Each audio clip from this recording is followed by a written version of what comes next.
lain. Perempuan beda. Perempuan sendirian disebut dengan mar'ah namanya. Dari kata muru'ah. Punya dua arti. Satu, sosok yang senang tampil dengan keindahan. Muru'ah. Jadi kalau laki-laki senang dengan kekuatan, sesuatu yang nampak kuat, latihannya silat, latihannya ini, itu. Perempuan tidak. Senang dengan keindahan. Anda mau berangkat ke kantor, ada sebagian tidak tersetrika, Anda biasa. Tapi kelihatan istri, papa ganti. Setrika dulu. Anda berangkat ke masjid pakai pakaian biasa saja. Perempuan ikut pengajian, seragam. Arisan, beda. Penampilan, lain. Bahkan kadang-kadang sebelum berangkat, nanya dulu kepada Anda untuk minta pendapat. Papa, besok pengajian Ustadz Adi, kira-kira gaunnya yang mana ya? Yang hijau atau yang biru? Oh. Kata Anda, hijau bagus mah. Ah, kayaknya biru deh. Oh. Dia nanya, tapi udah punya jawaban. Itu masih mending kalau dipakai. Begitu keluar, kuning. Mantap. Gak apa-apa bu, normal namanya. Mar'ah yang kedua, awas. Seperti mir'ah.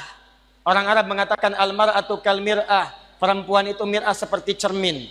Makanya jangan heran kalau lihat perempuan senang bercermin. Dari rumah sudah berkaca, turun dari mobil lihat spion. Mau masuk masjid ada kaca, betulkan lagi. Wajar, standar. Tapi yang penting Anda tahu, sifat cermin itu punya nilai sensitivitas. Seperti itulah perempuan punya nilai sensitifnya.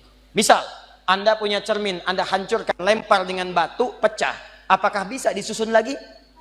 Jangan salah, bisa. Cuma tidak mampu memantulkan bayangan yang sempurna. Sama persis dengan perempuan. Kalau dia terlukai, cepat memaafkan, tapi sulit melupakan apa yang dialami. Pasang status. Serius. Ada persoalan hari ini, rekening listrik 15 tahun yang lalu diungkit lagi. Bapak ini bagaimana sih? Yang itu aja nggak bisa. Tahu nggak Pak? Waktu 15 tahun lalu listrik mati. Bapak juga begini juga 15 tahun lalu. Tapi itulah keindahannya. Nanti gantian Bu, tenang aja Bu ya, kita masih panjang. Itu kalau sendirian, tapi kalau banyakan, laki-laki sama rijalun, perempuan mar'atun nisaun. Sampai turun surah An-Nisa. Surah yang keempat. Apa artinya nisa? Bukan. Bukan perempuan. Bukan wanita. Ah, perempuan.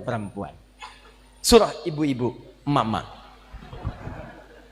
Apa diantaranya yang paling penting? Ayat 34, paling kiri sebelah atas.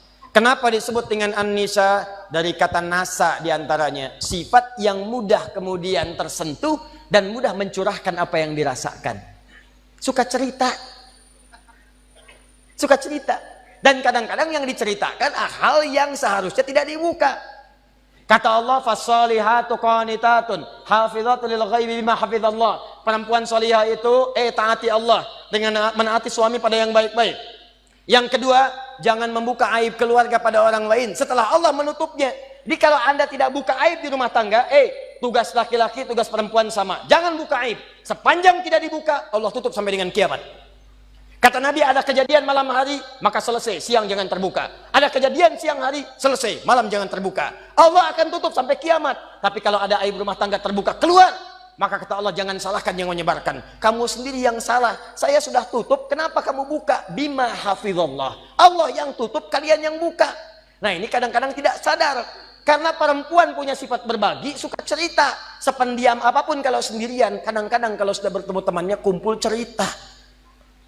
Sifatnya pengajian, begitu kumpul bertemu dengan kawan, mulai bertanya, "Ukhti apa kabar?"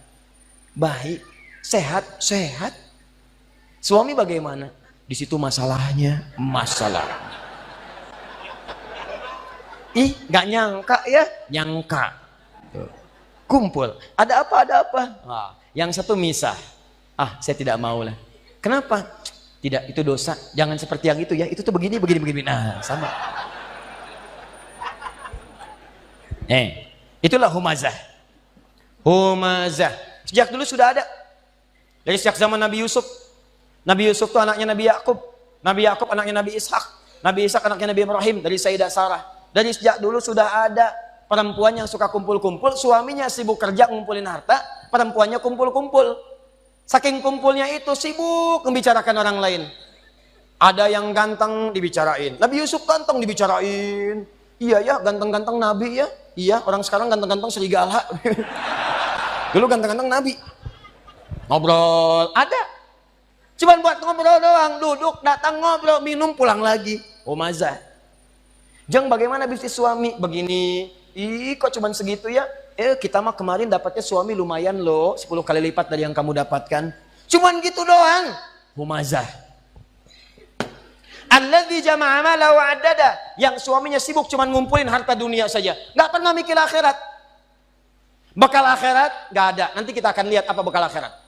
Nggak pernah mikir, yang penting dunia, dunia, dunia, dunia, dunia. Kerja, harta, rumah, mobil, uang, dolar, semua kumpulkan. Maka yang seperti itu kata Allah, kamu mesti ingat ya, orang yang sudah berpikir begitu saat di dunia, saya akan siapkan neraka paling spesial saat di akhirat. Namanya Hutamah. Neraka Hutamah ini beda dengan neraka biasa. Cara disiksanya, maaf sekali, diikat. Padahal neraka yang paling ringan, tapi seringan-ringannya neraka juga. Ya, seringan-ringannya neraka. Jangan coba-coba nih. Ya. Itu ada di Quran surah keempat ayat 56 paling kanan sebelah atas. Itu yang paling ringan di neraka. Innal ladzina kafaru bi ayatina sawfa nuslihim nara. Orang-orang yang ingkar kepada ayat-ayat kami, nanti kami masukkan ke neraka. Paling ringan kami tarik ubun-ubunnya. Nusli kami celupkan ke dalam api neraka. Dicelup kayak bikin teh celup. Teh celup itu kan naikkan, turunkan, naik, turun, naik, turun, naik. Jadi ada orang yang paling ringan masuk neraka, ditarik ubun-ubunnya, kemudian dimasukkan ke neraka, celupkan. Begitu dicelupkan, hancur semua, angkat lagi.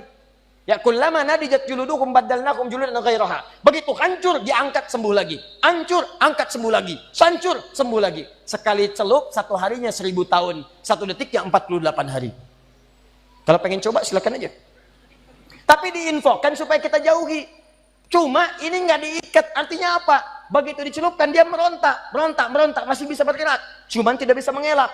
Tapi neraka yang ini, bagi ahli dunia yang nggak pernah mikir akhirat, dia tidak akan pernah bergerak sedikit pun. Karena Allah akan mengikatnya. Fi amadim mumaddadah. Jadi bukan begini, tapi diikat begini. Cara untuk menghukumnya, dibakar dari ujung kaki sampai otak yang paling dalam. Cara membakarnya, kalau mau diilustrasikan, dilas sampai matang dalamnya. Misal dari bawah bagian kaki, jempolnya dulu. Kalau jempolnya udah matang, baru sampingnya. Udah matang, naik lagi ke atas. Bayangkan, kalau dimasukkan keseluruhan, yang sakit langsung semuanya. Tapi yang ini tidak. Biar sakit dulu. Bukankah sakit di bawah kerasa ke semuanya? Sakit, terus sampai naik ke atas. Allati tattali'u 'alal afidah. Afidah jamak dari kata fuad. Fuad itu otak yang merencanakan. Nih, kata Allah seakan-akan ingin mengatakan, apa isi otakmu di sini? Saya bakar sampai ke dalam otakmu. Otakmu isinya apa sih? Orang sholat, kamu nggak sholat. Orang ngaji, kamu nggak ngaji. Orang puasa, kamu nggak puasa. Kerja lagi. Apa isi otakmu? Saya bakar sampai kedalaman yang paling dalam. Nih. Awas, hati-hati.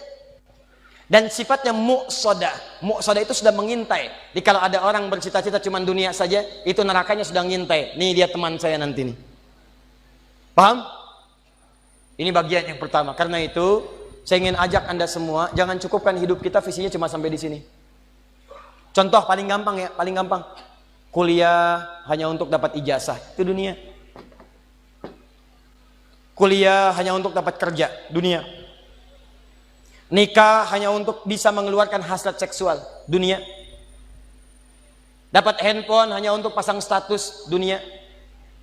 Maaf, dapat pakaian hanya untuk tampil mewah gaya, itu dunia. Kalau Anda ingin siapkan sampai bekal yang terakhir, dan ini bagian akhir pembahasan kita, Ustadz, saya tahu saya akan meninggalkan dunia. Saya pengennya semua bekal saya bisa dibawa ke alam kubur sampai dengan ke akhirat. Bagaimana caranya? Bahkan kalau Anda berhasil menyiapkan cara ini, jangankan sampai ke akhirat, Anda meninggalkan dunia, langsung disambut langsung oleh Allah melalui nikmat-nikmat di alam kubur yang lebih banyak daripada nikmat dunia. Yang kalau Anda dapatkan nikmat di sini, ini belum ke akhirat. Anda punya bekal akhirat di alam kubur sudah dimuliakan. Dunianya ditinggalkan, tapi Allah berikan nikmat akhiratnya dan diberikan pendahuluan di alam kuburnya. Saking dahsyatnya, ada di antara mereka kata Allah yang kalau bisa, artinya nggak bisa. Kalau mereka mampu, Mereka akan balik lagi kepada keluarga yang sedang nangis, yang sedang sedih. Kata mereka, kalian jangan nangis ya, jangan sedih, jangan takut. Kalau bisa, cepat ke sini. Di sini lebih enak daripada di situ. Silakan lihat anak-anak Palestina. Sekali-kali perhatikanlah mereka. 4 tahun, 5 tahun, tiba-tiba ada yang wafat di antara mereka. Lihat wajahnya. Apakah ada wafat di antara mereka yang wajahnya sedih? Tidak. Senyum, bira. Perhatikan jika seseorang wafat, maka keluarganya, Allahu Akbar, ada yang memberikan manisan, ada yang memberikan gula-gula, dan mengatakan Alhamdulillah, mereka sudah menerima janji Allah, tinggal kami